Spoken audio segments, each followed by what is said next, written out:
नमस्कार, मेरा नाम प्रियांशु झा है। बीपी न्यूज़ बिहार एक्सप्रेस देख रहे हैं आप। इस वक्त हम लोग अररिया में मौजूद हैं, बिहार के अररिया में, जहां से आज ही खबर आई है कि एक पुल धंस गया है। वहीं यहां पर सड़कें खराब हैं, जाम लगा रहता है, जाम की समस्या होती है। ओवैसी और प्रशांत किशोर के लोग लगातार इस एरिया में बने हुए हैं अररिया में और बड़ा दावा ठोक रहे हैं, लेकिन अररिया की जनता क्या कहती है उनसे सुनेंगे। इसी के साथ अररिया में बड़े बड़े चौक चौराहों पर रोड खराब है, गड्ढे हैं बड़े बड़े, जाम लगती है, जाम की समस्या है। प्रशासन काम कर पा रही है कि नहीं कर पा रही है, इन सभी मुद्दों पर बात करेंगे। अररिया के लोग इस बार क्या चाहते हैं, क्या क्या मुद्दे हैं, किन मुद्दों पर वोट डालेंगे आप? इस बार हम लोग हाथ छाप को देने का गुजारिश करे है। क्या है कि हाथ छाप तेजस्वी यादव ने जो 17 महीना में करा, वो अब कोई भी सरकार 20 साल में भी उसका मुकाबला नहीं कर पाएगा। 17 महीना में ये जो है ना आरजेडी वाला, ये तो मोदी से भी जो लंबा लंबा फेंकते हैं। पूरे बिहार में 13 करोड़ आबादी है, 13 करोड़ आबादी है पूरे हिंदुस्तान में, पूरे भारत में 1.5 करोड़ नौकरी है, जिसमें 1.5 करोड़ नौकरी है कि नहीं पूरे भारत में। और सीट खाली कितना है नौकरी? 10 लाख के आसपास। हर घर में सरकारी नौकरी देने की बात कर रहे हैं। अगर सरकारी नौकरी देंगे तो बिहार का आबादी जो है कुल टोटल कितना है? 13 करोड़, जिसमें से 2.5 करोड़ आपको मुसलमान का ही आबादी हो गया। तो कहाँ से दे पाएंगे? इतना लंबा लंबा फेंकते हैं जिसका कोई जवाब ही नहीं। फेंकते हैं, बिल्कुल इस बार बदला जाएगा। वो सब राजनीति, हर घर में सरकारी नौकरी, एक सरकारी नौकरी देने की बात तेजस्वी यादव कह रहे हैं। तेजस्वी यादव कह रहे हैं तो संभव भी हो सकता है। कई तरह के कई सारे जगहों पर वो अपनी बहाली पूरी करेंगे, संभव भी हो सकता है। 17 महीने में डिप्टी सीएम रहने के बावजूद लोगों की बात वो माने और 17 लोगों को रोजगार दिया, जितने युवा थे उन लोगों को रोजगार दिया। और जो बोल रहे हैं तेजस्वी यादव करेंगे, तेजस्वी यादव करेंगे कह रहे हैं, तेजस्वी यादव करेंगे। मुद्दा की बात कीजिए आप मेरे से। अच्छा चलिए, इस पर भी आएंगे, लेकिन अररिया से मुद्दे क्या क्या हैं ये बताइए। किन किन मुद्दों पर आप प्रकाश डालना चाहते हैं? अररिया में मुद्दा, सबसे बड़ा मुद्दा नशा का। नशा इस तरह से वायरस की तरह चल रहा है अररिया में। जो नया नया युवा, छोटा छोटा बच्चा उस नशा में घुस के चोरी हर चीज कर रहा है। सबसे बड़ा मुद्दा नशा का। दूसरा मुद्दा यहाँ पर चांदनी चौक से जीरो में लाने वाला रोड, इतना जाम लगता है, भर दिन में 10 बार जाम लगता है, लेकिन कोई प्रशासन, कोई नेता, कोई इस पर एक्शन नहीं लेता। एक्शन लेता है गरीब शरीफ का दुकान तोड़ता, दुकान से जाम नहीं लगता। जाम का मेन मुद्दा है टोटो। आप जितना टोटो निकाले उसका रास्ता दीजिए, ओवरब्रिज बनाइए, जाम ऑटोमेटिक खत्म होगा। आप उस पर एक्शन ले नहीं रहे, बार बार आप गरीब का दुकान तोड़ रहे हैं, गरीब 1-1 टका जोड़ के कर्जा। और भैया ने जो बोला 17 महीना में, जैसे तेजस्वी बोला इतना नौकरी, हर घर में नौकरी देंगे, तेजस्वी देगा नौकरी। जो 17 महीना में वादा किया वो हर वादा पूरा किया। तेजस्वी यादव नौकरी देगा, डंका का चोट पे देगा। और इस बार अररिया से महागठबंधन की सरकार जाएगी।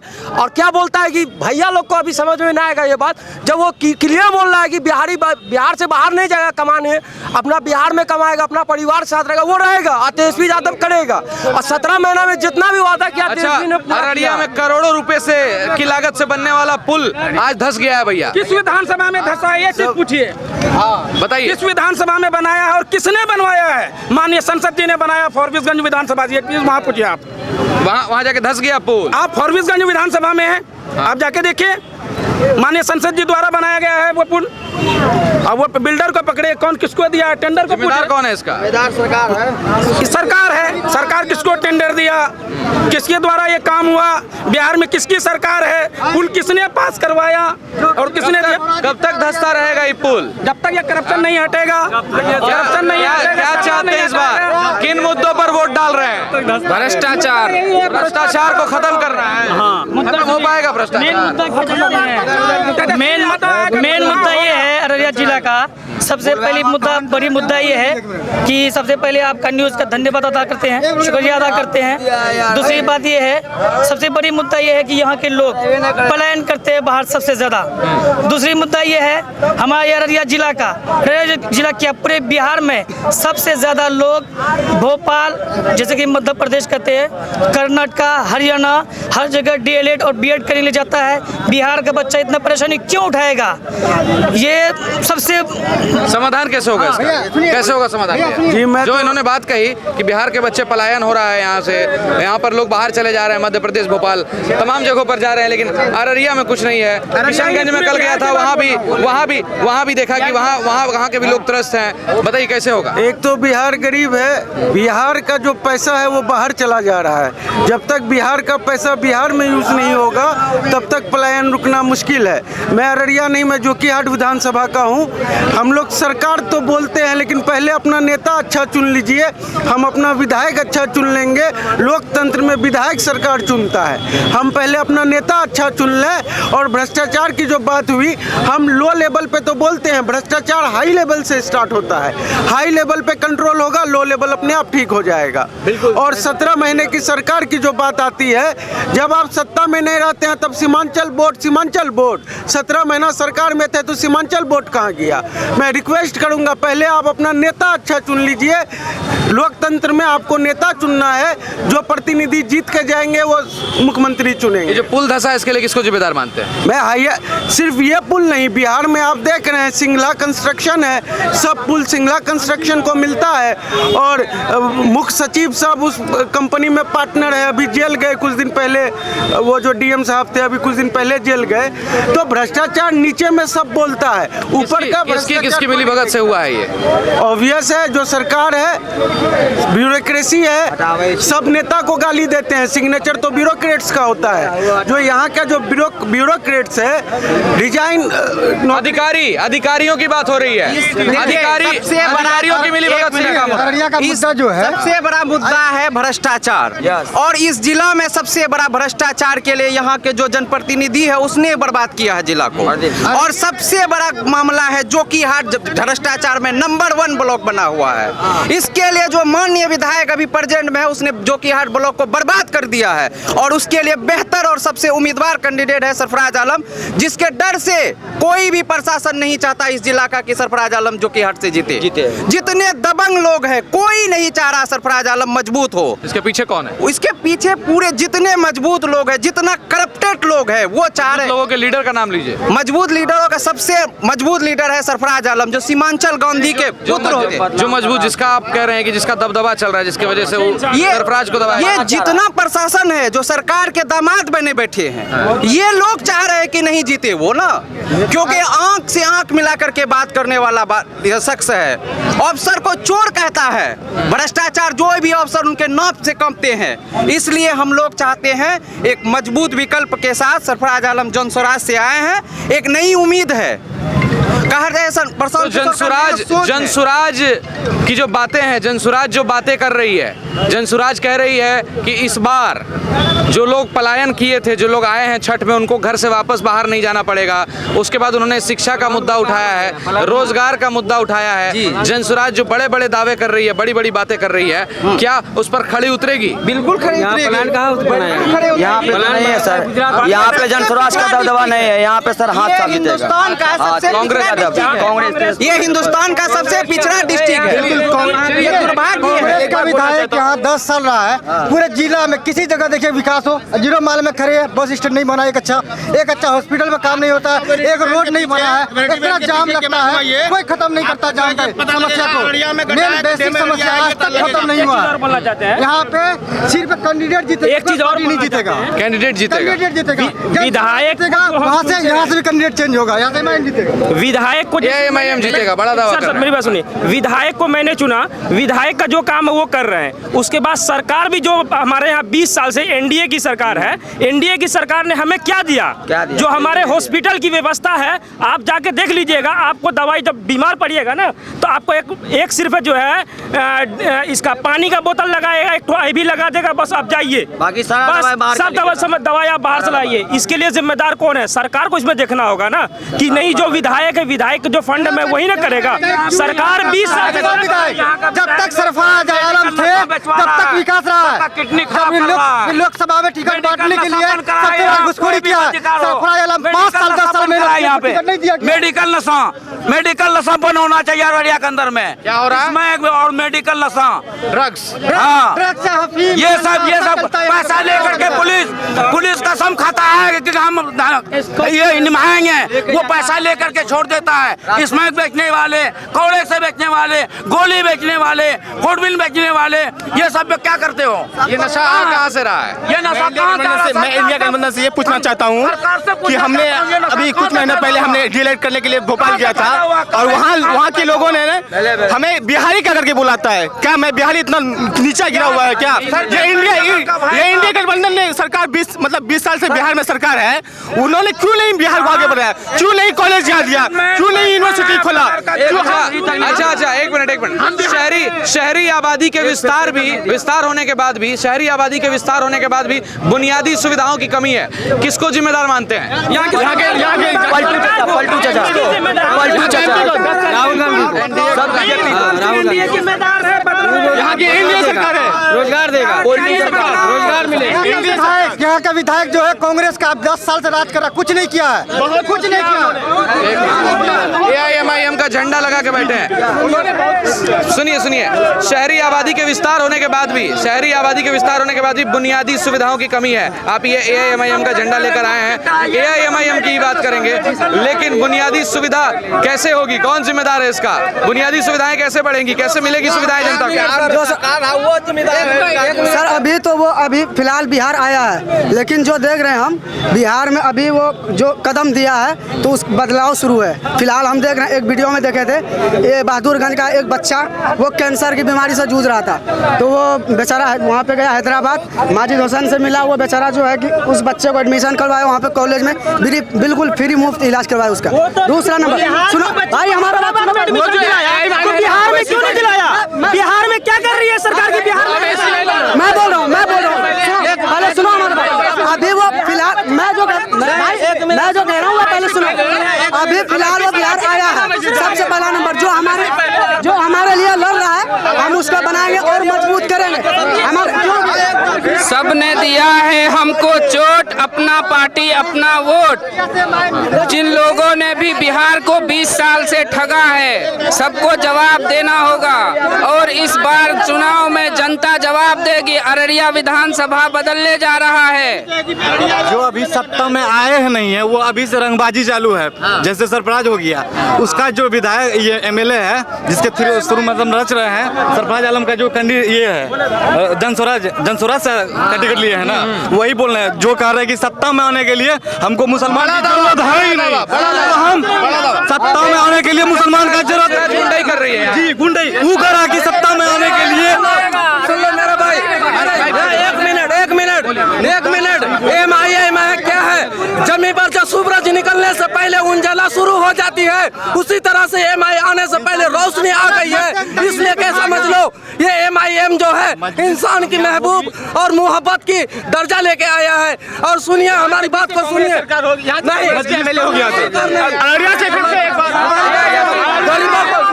हमारी बात सुनिए, अरे सुनिए हमारी बात को गरीबों को देखने वाला कोई नहीं। सुनिए, यहाँ मेडिकल नशा मुक्त होना चाहिए। नहीं है। भैया देखिए, अररिया में AIMIM और जनसुराज के लोग भिड़ गए हैं। भैया AIMIM कह रहे हैं कि मोहब्बत की बुनियाद लेकर आ रही है, मेडिकल नशा बंद होना चाहिए। मेडिकल नशा बंद होना चाहिए। ड्रग्स की बात कर रहे हैं आप, चलिए समझ गए। ड्रग्स बिक रहा है, ड्रग्स हाथ छाप निकलेगा यहाँ से। हक की बात होगी, बराबरी की बात होगी, अब दरी नहीं बिछाया जाएगा। दरी नहीं। सवाल है तेजस्वी यादव से ये सवाल है कि वो असदुद्दीन ओवैसी को एक्सट्रीमिस्ट बोलते हैं, तो मुझे ये बताइए कि सर में टोपी और दाढ़ी देख के ही वो इस तरह के सवाल बिहार में 10 से 12 सीट ओवैसी लाएंगे इंशाल्लाह। इस बार मजलिस के चौखट में धूल। एक मिनट भाई, पूरा एकदम झुकना पड़ेगा, एकदम स्लीव्स उठा लिए, अपना बाजू एकदम मोड़ लिए हैं, एकदम क्या कह रहे हैं? 10 से 12 विधायक इंशाल्लाह कामयाब होगी मजलिस की, कदम छाप की जीत होगी। और उसके बाद RJD के जितने भी है राजद के गुंडे फुंडे, उनको नाक लगाना होगा MIM के लिए। हम लोग अब देरी की बात नहीं होगी, अब बराबरी की बात होगी, देरी की बात नहीं होगी, हिस्सेदारी की बात होगी, अब बराबरी की बात होगी, बिल्कुल बराबरी की बात होगी। हम दाढ़ी नहीं बिछाने वाले हैं। अब वो बिहार का अगला मुख्यमंत्री अब्दुल रहमान होंगे। AIMIM वाले लोग, AIMIM फेंकू कहता है कि हम सबको नौकरी देंगे। तुम किसको नौकरी दोगे? बिहार में 13 करोड़ आबादी, पूरा बिहार में 13 करोड़ आबादी है, 13 करोड़ आबादी है, 1.5 लाख नौकरी ही खाली, किसको नौकरी दोगे? हमारा फंडामेंटल राइट है, नौकरी लेना, खाना देना, उसको देना होगा। तो आप लोग असदुद्दीन ओवैसी के साथ हैं? बिल्कुल बताइए, कांग्रेस वाले क्या कहेंगे? ये लोग कह रहे हैं हम लोग मुद्दे क्या क्या है अररिया में? मुद्दे क्या क्या है? मुद्दे की बात करिए। अररिया में मुद्दे की बात मैं ये कह रहा हूँ, ये भाई साहब कह रहे हैं कि ये जो कह रहे हैं कि बी टीम है एमआईएम को बी टीम हम कैसे मानने के लिए सबसे पहले अररिया में 11 साल से राशिद अनवर ने मेहनत किया एमआईएम के लिए। राशिद अनवर ने 11 साल तक मेहनत किया और ये जो है एमआईएम से अभी जो अररिया में सीट लाए हैं वो कौन है? अबीदुर रहमान साहब के शायद वही रिश्तेदार, उसी के रिश्तेदार है, उसी के रिश्तेदार है। टिकट किसको दिया एमआईएम? जो कांग्रेस का नेता है वही, पहले वो कांग्रेस में थे, वो टिकट वोट किसका काटेंगे? कांग्रेस का। मेरी बात सुनिए, वो वोट किसका काटेंगे? कांग्रेस का। यहाँ पे फायदा किसको होगा? बीजेपी को होगा कि नहीं होगा? तो कैसे नहीं बीटी मानेंगे इसको? है वो फायदा नहीं जब उनको असदुद्दीन ओवैसी के नाम पे हम लोग वोट करेंगे और ओवैसी को कामयाब करेंगे। ओवैसी के नाम पे वोट करेंगे। अच्छा एक मिनट सुनिए।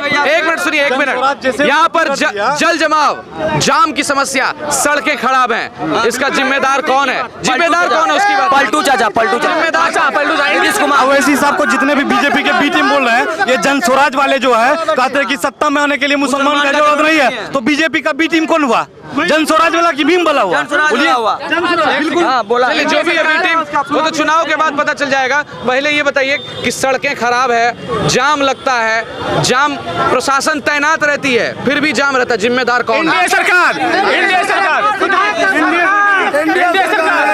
सरकार, सुनिए, एनडीए सरकार, एक सेकंड, एनडीए सरकार बोलती है कि हम जंगल राज नहीं खत्म हो गया है। जंगल राज खत्म होता तो आज 1 हफ्ते 4-5 दिन पहले वो दुलार चंद का हत्या हुआ ना, क्या ये कौन सा जंगल राज है? जंगल राज नहीं है। अररिया में 2-3 आदमी को किडनैप किया गया, पता है इस बात को? ये बात पता है आप लोगों को? अच्छा, किडनैप ये बताओ, एक सेकंड, बहुत बड़ा है। अच्छा, अभी भ्रष्टाचार बहुत बड़ा है। आरजेडी के दौर में अपराध ज्यादा था, अभी पुलिस का भी बहुत रंगदारी चलता है सर। एनडीए सरकार में ब्लॉक में नौकरशाही है। आप अगर रुपया लेकर नहीं जाते काम नहीं होगा। विधायक के पास जाइएगा, विधायक कुछ नहीं बोले, अपना जाओ, अपना काम अपने करो। हम क्यों नहीं चेंज करें? विधायक कब तक गुलाम रहेंगे? एमआईएम को जिताएं। अररिया के लोग गुलाम हो चुके हैं। बिल्कुल नहीं। मोदी जी जब आए थे सत्ता में, मोदी जी बोले कि 15 करोड़ देंगे, उसके बाद गैस सस्ता करेंगे, गैस महंगाई हो गया, और कॉलेज के बारे में बात किए थे। और ये बिहार में लगभग 20 साल से सरकार है एनडीए का। हम ये कहना चाह रहे हैं, अभी गुजरात में कितना फैक्ट्रियाँ हैं और बिहार में क्यों नहीं है? बिहार में कॉलेज क्यों नहीं है? बिहार में डीएलएड कॉलेज क्यों नहीं है? बीएड कॉलेज क्यों नहीं है? इसका बात कीजिए, कोई पार्टी की बात मत कीजिए। दूसरी बात, कौन करेगा ये सब? सरकार करेगा, जो सरकार है सर। एक बात, और जिस तरह से भी हम लोग बोलते हैं जन स्वराज, कोई एमआईएम बोलते हैं, लेकिन सबसे बड़ी बात ये है, जब से सुनिए, सबसे बड़ी बात, अभी एमआईएम जब से यहाँ पे आए हैं, तब से सबसे बड़ी बात ये हुआ है 10% ओवैसी साहब को फायदा मिलता है, उसके जरिए से 90% फायदा बीजेपी को होता है, क्योंकि यहाँ हिंदू मुसलमान नहीं चलेगा, यहाँ समीकरण नहीं चलेगा। यादव इनको खुद 92 साल हो गया है। 92 साल से एक ही परिवार का एक ही आदमी को टिकट मिलता, क्या और आदमी गुलाम है? कब तक डराएंगे मुसलमानों को? कब तक डराएंगे मुसलमानों को आप बीजेपी के नाम पे? कब तक डराएंगे मुसलमानों को बीजेपी के नाम पे? अपना पार्टी, अपना वोट करना सबका अधिकार है। अच्छा सुनिए, यहाँ पर कितने लोग मुसलमान हैं? पहले हाथ उठाइए। कितने लोग? सारे मुसलमान हैं। आधे मुसलमान कह रहे हैं कांग्रेस को देंगे, आधे आरजेडी को देने वाले, आप लोग कह रहे हैं एआईएमआईएम को। चलिए, एआईएमआईएम पर बड़ा आरोप इन्होंने लगाया कि एआईएमआईएम बीजेपी की बी टीम है, और एआईएमआईएम ने जिस कैंडिडेट को टिकट दिया है वो उस कांग्रेस वाले के रिश्तेदार हैं। लेकिन फायदा इससे होगा, वो वोट काटेंगे, और फायदा बीजेपी का होगा, तो आप लोग बीजेपी के साथ हैं। बीजेपी को फायदा नहीं होगा। मजलिस को कामयाब करेंगे। हमारा मेरा जो पूर्वज है, इन लोग गुलामों की जंजीर में जी रहे थे, अब वो गुलामी नहीं होगी इंशाल्लाह। जंजीर गुलामी की तोड़ा जाएगा। एक हाथी को भी जंजीर से बांध दीजिएगा तो कितना बड़ा ताकतवर जानवर क्यों ना अपनी औकात अपनी हैसियत भूल जाता है, वो नहीं तोड़ पाएगा। मैं कांग्रेस से हूँ, मैं शुरू से कांग्रेस से जुड़ा हूँ। 92 साल से एक ही परिवार अब या MIM के साथ, अब MIM के साथ हूँ, इसलिए कि हम कब तक गुलामी करेंगे। 92 साल से एक ही परिवार को टिकट दिया जा रहा है। क्या अररिया में एक नेता नहीं है क्या? नहीं कर पाया। अच्छा, जन स्वराज के बारे में क्या कहिएगा? जन स्वराज इस बार कुछ नहीं है, इस बार जन स्वराज का कुछ भी नहीं है, कोई अस्तित्व नहीं बचा है जन स्वराज का। जन स्वराज जितना हाँ, जो कि मैं सरफराज को जानता है, जन स्वराज को नहीं जानता। चलिए, ये थी अररिया की जनता। अररिया की जनता ने मुद्दे गिनवाए। मुद्दे हैं सड़क जाम, मुद्दा है रोड खराब, मुद्दा है आज ही एक पुल धंस गया है आपका, आज ही पुल धंस गया है। इसका जिम्मेदार कौन है? अररिया की जनता ने बताया। इस बार बिहार में क्या होगा, अररिया की जनता ने कहा है। हालांकि चुनाव के बाद ये स्पष्ट हो जाएगा। वोटिंग जिस दिन होगी, ये जनता है, आक्रोश आपने देखा होगा, ये बता देगी सच्चाई उस दिन। बन रही है हमारे साथ। बिहार एक्सप्रेस बिहार के हर कोने में जा रही है और आम जनता से बात करने का प्रयास कर रही है। ये थी ग्राउंड जीरो की रिपोर्ट। देखते रहिए एबीपी न्यूज़, आपको रखे आगे।